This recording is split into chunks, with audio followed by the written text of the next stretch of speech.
Ladies and gentlemen, welcome to a Prime Directive episode. Yay! There's nothing I love more than trying to discuss why I hate the Prime Directive to a bunch of Star Trek fans. That is the greatest joy in my life.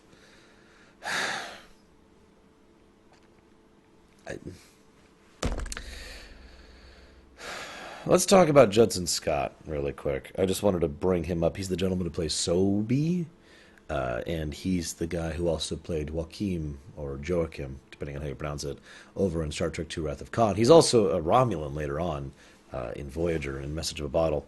I just felt like bringing that up because his character probably has the biggest continuity issues in this episode. Now, I've tried digging into this, as I always do, actually, and I haven't been able to find anything more concrete as to why there's stuff on my glasses or on my eyes, and why it is that there's continuity issues in this episode. Now you might be like, what are you talking about? Well, I'm not the only one who noticed this. Actors and the director, who was actually, this is his only directing job ever on Star Trek, looked at this episode and said, well, hang on, in the last scene I was acting like this, so why am I acting like this in this coming scene?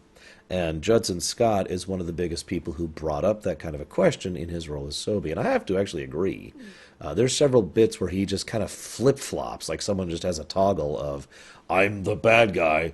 Oh, wait, I'm trying to think about it this way, kind of a thing. It's just weird. And I do want to make it clear that I put a lot of the blame for that on the actual script. Because this script feels like a good idea that wasn't actually fleshed out well. And I want to talk about that concept just really briefly here, because it's relatively easier to come up with a good idea. I could do that, and I'm a terrible author, right? I imagine most of you guys out there, not that you're terrible authors, but you can also come up with a good idea for a script. But actually putting pen to paper, making good pacing, making good act structure, making good character moments, making the dialogue sound like actual dialogue rather than people reading from a script, all of that functionality of making it work into an actual episode is harder than it sounds and harder than it looks, and is the kind of thing that takes people who know their craft and are experienced with it or happen to be particularly skilled at the idea, right?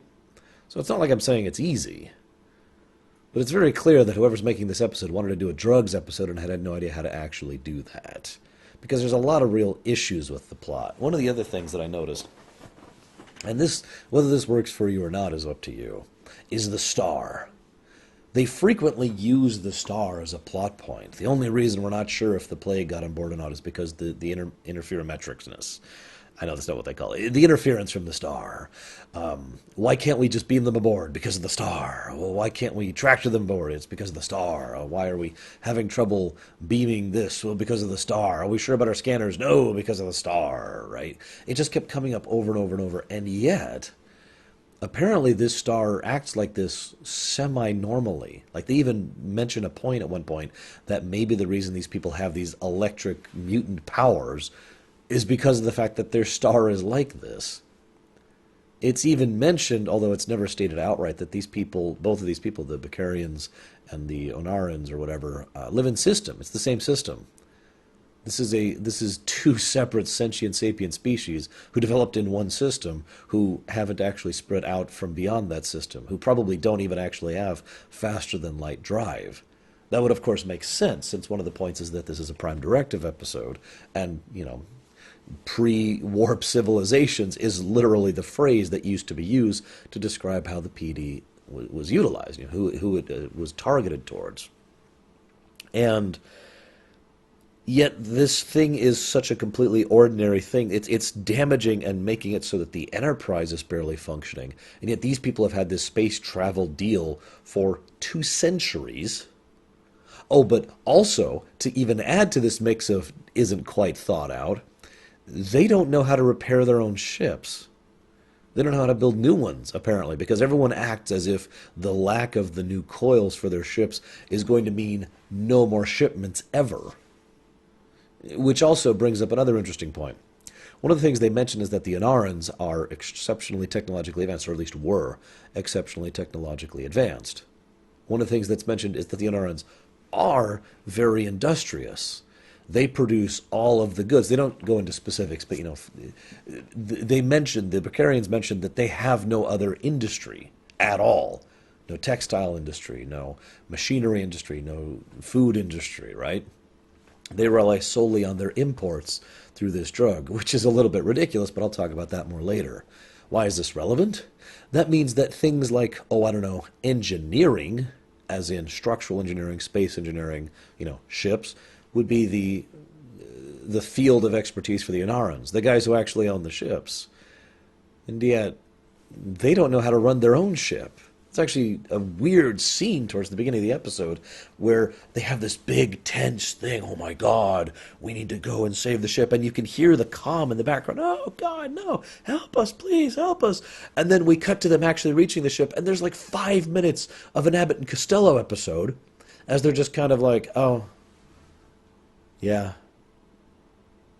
We need a what? A new coil. Okay. A line of... How do you do that? There's no tension. There's actually no music playing for this section too, which is funny because there's several no music sequences throughout the course of this episode. Lorian plug. You get my point. I'm not going to go through every single point like that, but there are several connecting points in the construction of this episode that don't really line up. And you can just kind of tell that the person or people involved in writing the script didn't think it through. That's all I really have to say about that point. Now, I also have to say the teaser for this episode, to rewind just a second, is really weird. They do some really good stuff with the star. They emphasize that this is cool, that they are actually exploring a star which is undergoing some unprecedented magnetic fluctuations or whatever, and that it's very dangerous. And I like both of those points. Something that Star Trek doesn't emphasize all that often is how dangerous and awesome space exploration really is. I know that sounds weird, but it's true. Star Trek doesn't really cover that point all that often. And of course, they don't even really science at the star. Maybe they had to get closer for that. I don't know. But I do like the whole, oh my gosh, ship being destroyed. Although it's worth noting that I find myself wondering exactly how poorly grounded the ship is, that X-rays are causing electrical discharges on consoles way, way further away. Like the sensors are out here, right, on the ship.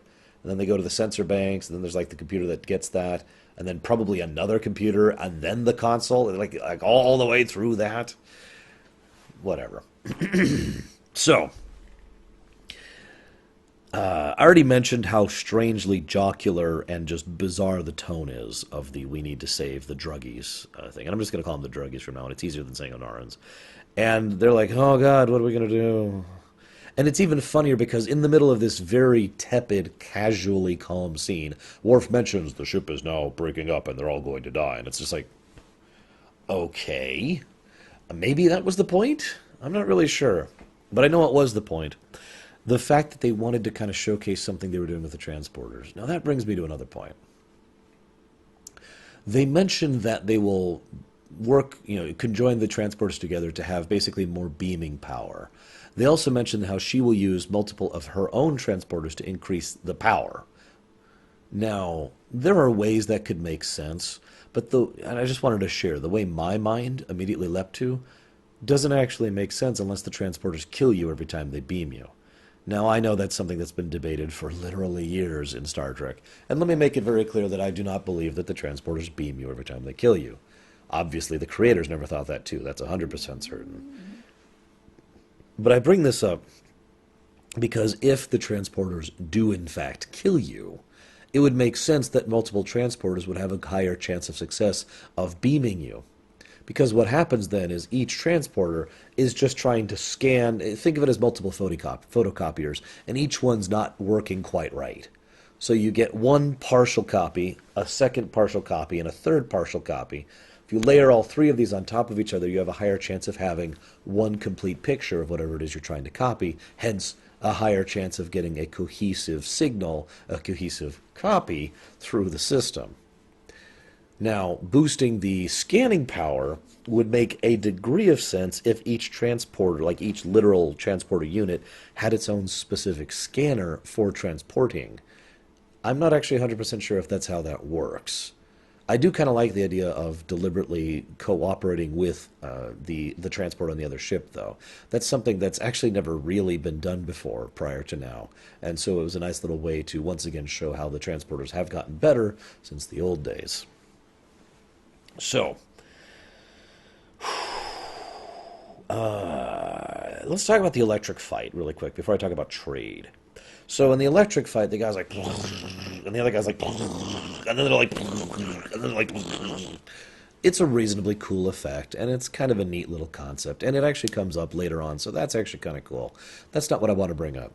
What I want to bring up is Langdor? Landor? I wrote down her name. Yeah, Langor, apparently. Haha, languish. Langor, the woman, just wins. I found that kind of interesting in its own right, because you've got this full on, and she just grabs the guy and like, nope. That's also interesting to me because if you'll notice, she is clearly the leader of this expedition. The guy played by Judson Scott, Sobe, the guy I mentioned the issues with earlier, he's kind of a moron the whole episode, even ignoring the obvious continuity issues that I already mentioned. She's the one who actually seems to have an understanding of consumer trust, trade valuation, and other basic concepts of maintaining a mercantile relationship. So it makes sense in a weird way for me that the leader would be stronger, and they're literally stronger, and therefore capable of just, no. However, if we're being 100% honest with ourselves, this is a show made in the 80s, so this was probably just an attempt to have a woman fight without having to go over the line of how do we do a woman fight. I know that sounds like a weird thing, and I don't really want to get into this topic right now, but let me just say that when it comes to having a woman fight someone who is not a woman in fiction on camera with a real live actress, it's a slippery slope, and pretty much no matter what you do, someone's going to dislike it. If you have it so that he refuses to hit her, well, then people are going to look at that and say, oh, I get it. Because she's a woman, you can't hit her, so she's not equal or acceptable, right? Or if you have it so that she automatically wins, it's kind of the opposite in the same manner. Or if you have it so that he does actually fight her and it's an equal fight or whatever, then you have the uncomfortable image of a guy hitting a girl, which many, many people, including myself, I admit, would find uncomfortable. So you can see how it's kind of a no-win situation there. So, given that, her just grabbing his arm and winning was probably the best way out of that. So, man, I guess I'm going to save my big discussions for last. That's my usual approach anyways. Let's just say I have a lot to say about the premise. We'll get back to that. So, there's these people who only have 2 ships. I kind of already talked about that and the inconsistency of it. I just wanted to mention that these people who have both people rely on a life-saving trade, or at least they think it's a life-saving trade, have 2 cargo vessels. Really? I mean, what's that old saying? Desperation is the mother of innovation, I believe is how that goes. I mean, God's sakes. There's a reason why in real life wars tend to lead to technological progress, because it's needed now, and we don't care about the cost now. Anyways, so they only have the 3 ships, whatever. I like the quiet tension of the idea that this plague has gotten on board the ship. Now, that's probably one of the only things the script does that I think is subtle and well presented, and it's funny because it's almost immediately tossed away. But the idea of this evolving plot as we get bits and pieces of the story, and basically the red herring of the plague and its threat to our crew, is a nice little way to ramp up the tension, while at the same time misdirecting both the audience and the characters. And again, it's not a true misdirection, because only by investigating the plague can the characters become aware of the true nature of what's going on. So it's a nice story construction. The idea of, oh my God, they've been plagued and now they've infected the ship, is a great set piece that helps things move forward for the audience and the characters. So good stuff there, good stuff. I do have to say, though, as I've mentioned, there's some issues with the script. One of the things I mentioned over on DS9 is the idea of repetition. Now, we all have issues with this, but when it comes to writing dialogue in specific, you want to try to avoid deliberate and especially direct repetition as much as possible. Now, what I mean by direct repetition is the idea of not just repeating the same idea. I thought I had something written down there for this. But the same words, just bam, bam, bam, bam, bam. It kind of gets old after a bit. Like listening to me, for example. I hope not. I hope you guys enjoy listening to these. But I'm not fishing for compliments. I'm just being self-conscious. Don't mind me. But one of the things that got very old in this episode is, it's ours, we paid for it. No, it's not, it's ours. It's ours, we paid for it. No, it's not, it's ours. It's ours, we paid for it. No, it's not, it's ours. It's ours, we paid for it. No, it's not, it's ours. Like, it's just over and over and over and over and over. They just kept repeating those same beats. I should have been keeping track. It is at least 5 times, I'm pretty sure, that they keep hammering it. They don't even have an argument. There's no debate. There's no mediation. There's no quarrel. It's just, nuh-uh. Nuh-uh, nuh-uh, nuh-uh. I'll stop doing that. But you get my point, right? They don't actually have any proper discussion about the matter. It's just yes, no, the end. And that got very old. I also have to admit that the episode feels very clearly slanted to making us, the viewers, sympathetic towards the Unarians, the druggies. Now, whatever you think of that is up to you. That doesn't bother me in this case, because it's made very clear that these people are pretty much the purest definition of victims. This isn't someone who is in bad circumstance who may have made choice. This isn't someone who went through some hell and then started taking drugs to get over it. No. These people have been purely victimized since before they were born. So I sympathize with these people without you helping me episode, and yet the episode still goes that extra mile to make them out to be the good guys. Look at Tejan in particular. He's the captain of the druggies. There's several scenes actually, but my favorite one is in sickbay, where he starts basically ranting at Picard, catches himself, credit to the actor, catches himself, pauses and says, I'm sorry. I went over the line. I'm very shaky. I'm having trouble concentrating. He is very affable in almost all of his interactions with our crew.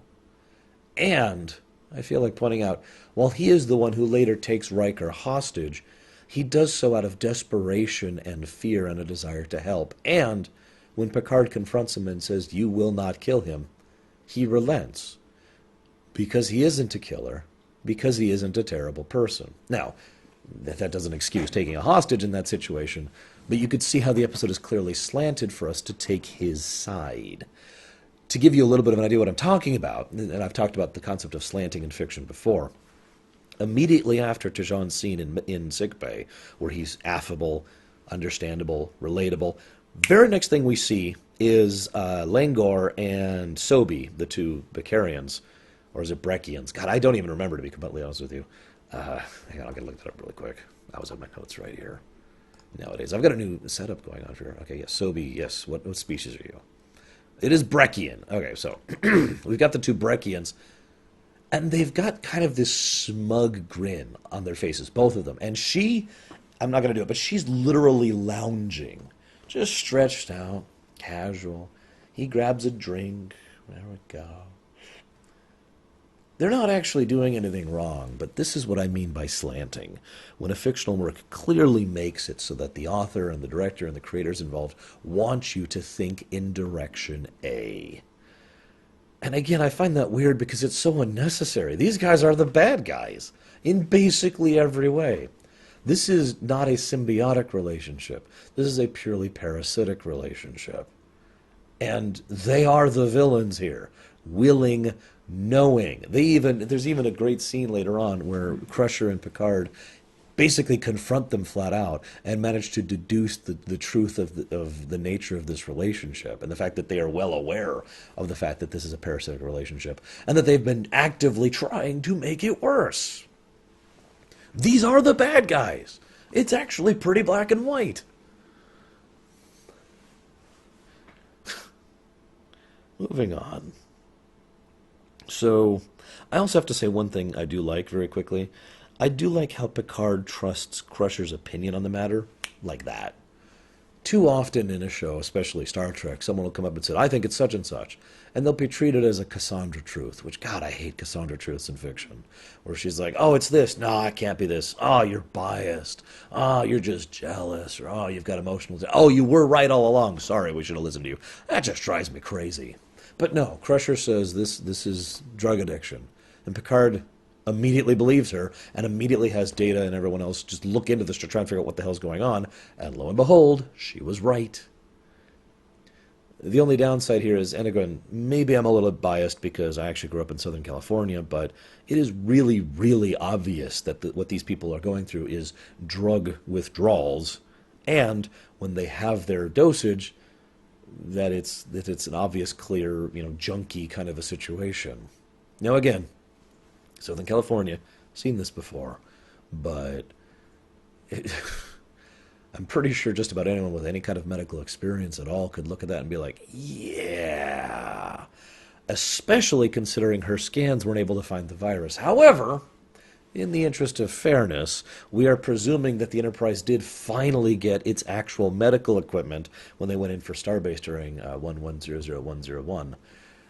I've kind of had this headcanon for a while that all that crap they were missing that explains away the stupidity of the earlier episodes was fixed when they went back to Starbase in 1101001 in order to try and fix it. Because all of a sudden they don't have any problem with their medical equipment. Crusher even flat out admits that she's not 100% sure of her readings thanks to the star output problem. But based on her personal knowledge and experience as a physician, she thinks this is what's going on. So, I already mentioned the ship thing. Oh yeah, then there's the don't do drugs scene. I have read from one source, it's the wiki in this case, I've never heard of this anywhere else, that the scene between Wesley and Yar is a reviled scene, is the exact wording.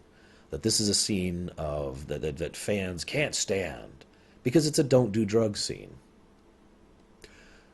When I rewatched it, it didn't really bother me that much. Yar gives a reasonable account of the situation. Now, Wesley doesn't. Wesley comes across as someone who is a straw man argument. Well, not a straw man, that's the wrong way to put that. But basically, he asks all the right questions in all the right ways in a completely unnatural, ironically, artificial way that is clearly designed to lead the conversation. But Yar's side of the conversation was fine. Like, she said several things that was like, yeah, okay, I'm with that. It does make you feel good. It does make you feel like you're on top of the world. It doesn't feel artificial, not until it starts running out. I'm not sure why that's reviled, so please share with me your thoughts. Do you hate it just because Wesley's in it? I mean, I've heard people say that, but I am curious as ever of your guys' honest thoughts. It didn't really bother me that much. It wasn't that well constructed, but, So then they refused the freighter stuff.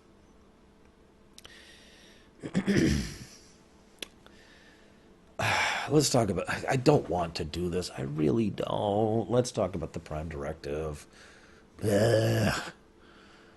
Anybody who knows me knows that I am not a huge fan of the application of the Prime Directive. And I got to phrase it that way, because what I don't like, and this is getting into my real-life philosophy, is I don't like laws that aren't questioned or thought out.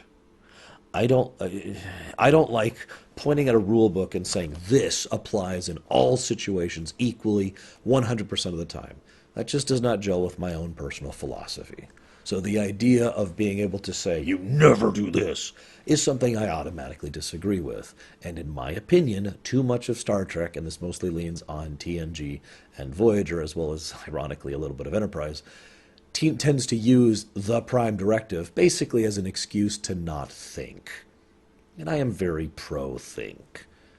So, now that we've said that, one of the things that irritates me about this episode is the way it approaches the Prime Directive. Now, let me explain why, though, before you all jump down my throats, before you hate me. This situation is actually very complicated, but the episode never addresses that. The situation is something that requires a very precise, careful, measured response, but the episode never addresses that. Instead, Picard's overall stance is, it's the Prime Directive, and therefore it's right. Beverly Crusher's overall stance is, this is ethically and morally repugnant, and therefore it is wrong. And that's as far as either argument goes, even though there is a lot more that can be said for both sides of this particular issue, because this is a surprisingly complex issue. This, I suppose I'm just going to get into this now. I don't actually need my notes at this point. This is a situation in which we have a near total stagnancy of two separate cultures, where one culture is totally devoted towards industrial practices when it comes to production of industries to service both themselves, they're basically doubling output, to put it into very basic terms. They have to provide for everything they need and for everything the others need. The Breckians, by contrast, have a society that produces drugs. And they mention we have no other industry. Now, on the face of it, that sounds very stupid. And that's because it is. But if you were to take that thought to a real conclusion, a thought-out, world-building conclusion, think about it if every aspect of a culture's economic infrastructure was designed around this product. You would have lots of people researching it all the time, so we've got that industry. We've got plenty of people devoted towards transporting it, towards storing it, towards properly understanding how to disseminate it. We've got marketing studies. We've got testing studies in groups. We've got people who are trying to constantly refine it, both at an agricultural level and at a chemical level, and so forth and so on. So even though this script, which is kind of devoid of subtlety, as I've mentioned, probably didn't think about any of this, it is still feasible that this is their primary industry. That doesn't mean it's their only industry. It would be in fact, I actually have an example for you in real life. Tea. Yeah, I know, you guys are expecting me to say oil, and oil is a fair comparison. I've talked before about the idea of an entire economy tilting on the axis of one particular service or product. This has actually been true through a lot of human history. There have been several issues, or products and services throughout humankind, where a huge, ridiculous amount of our economy has tilted on one single thing. And thus, the effect that that industry has on other industries, it's kind of like an echo reverberation thing, economically speaking. So, the Breckians' industry tilting on the axis of this drug trade makes sense. I mean, I hate to point that out, but that's been a thing in real life in certain countries too. So, imagine these people and all of the investment and all of the time and effort and work and schooling. Imagine what their education system is like in a setting where there's really only one major product that they produce as a culture, right? You can see how this affects almost every level. And the same applies to the other people, the druggy people, the Onarians, right? Or Onarians, I forget which it is. The druggies. Because they have to devote themselves to producing a ridiculous amount of basically everything. Like I said, enough for themselves and enough for their partners. And they need to trade it on a regular basis. Remember, these people do not have faster than light travel. So, in system, that's still a decent trip going from one planet to another. They mention they have 3 ships, which is actually ridiculous and stupid. These people should have hundreds, if not thousands, of cargo ships that literally form a near non-stop spiral, because in real life you don't beeline through a system, you kind of go around the gravity well. But, there should just be this line, this non-stop trade traffic going between the two people in order to sustain these shared economies. Now, whatever. However, my point is, given this circumstance, even ignoring ethics, even if you toss ethics and morality out the window, this is a complex situation that requires thinking. Not just saying, not my problem, PD, I'm out, Now, Picard's solution is clearly him trying to apply basically the third solution, something Voyager would become unfortunately known for. The idea of, I find this repugnant. It is very clear that Picard hates this, that he hates them and he hates this situation. But he also feels compelled to follow the Prime Directive, even though he didn't do it in justice and won't do it in the future as well. So, he looks at the situation and says, how can I satisfy my sense of right and wrong while still doing it within the rules?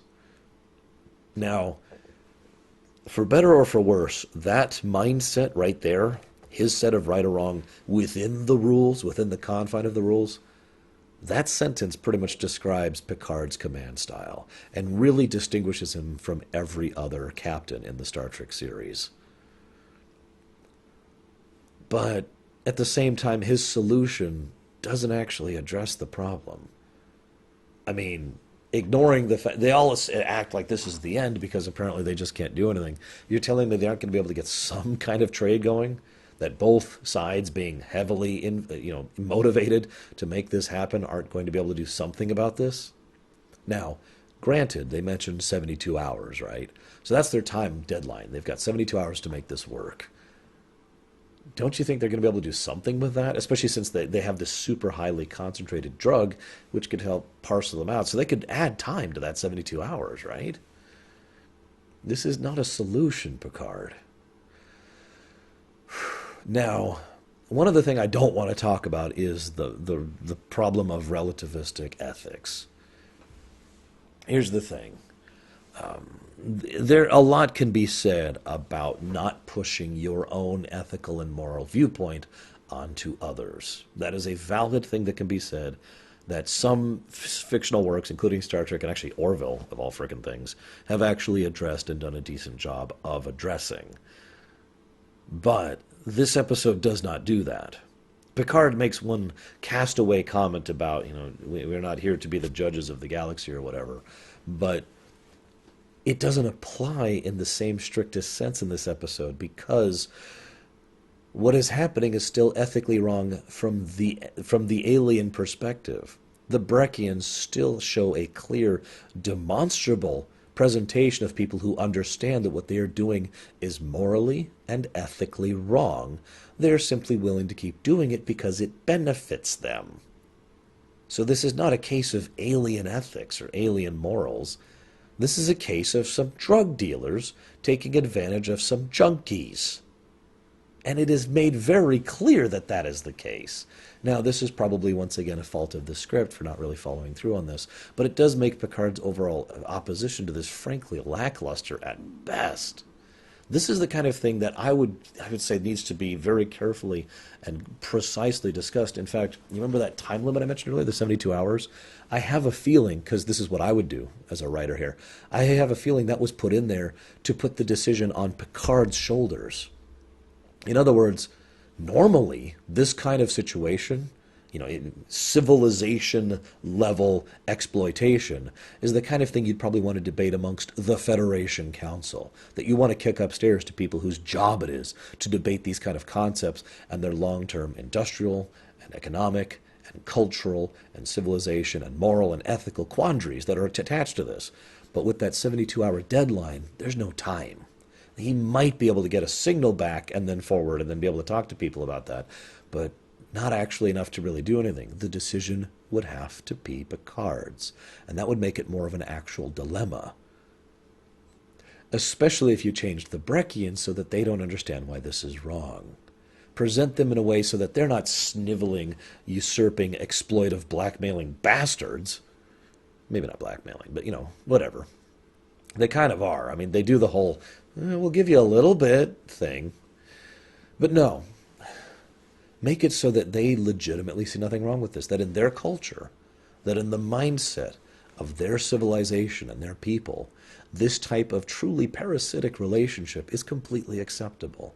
Normal, even.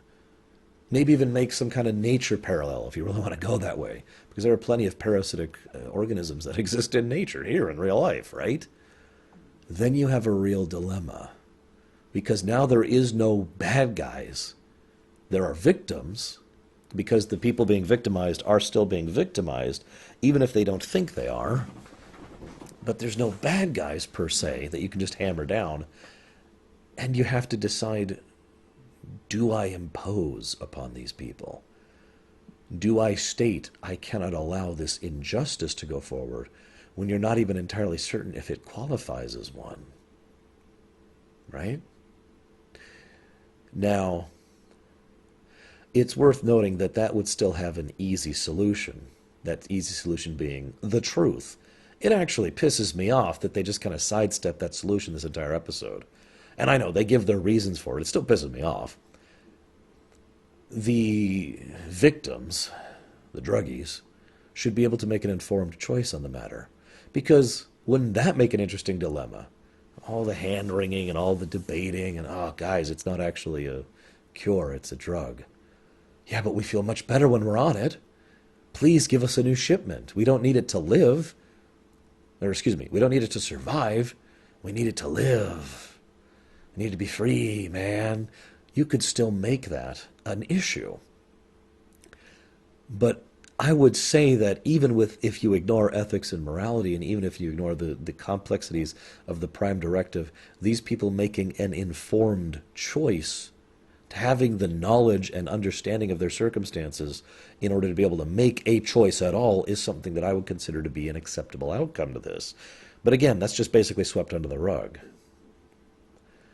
Now, I know I'm probably shoving my foot as hard as I can into my mouth here, because I know several people actually really like this episode, specifically because of Picard's solution. And it's worth noting that it does kind of bring a smile to my face to think about those Breckians stuck on a planet full of drug addicts who, within 3 days, will be fine. And very, very angry. But I just feel like this is an episode that, it's kind of a Voyager episode, you know? It could have been great, but it just sort of falls short. I do hope you've enjoyed me talking about it, and I will be seeing you guys next time.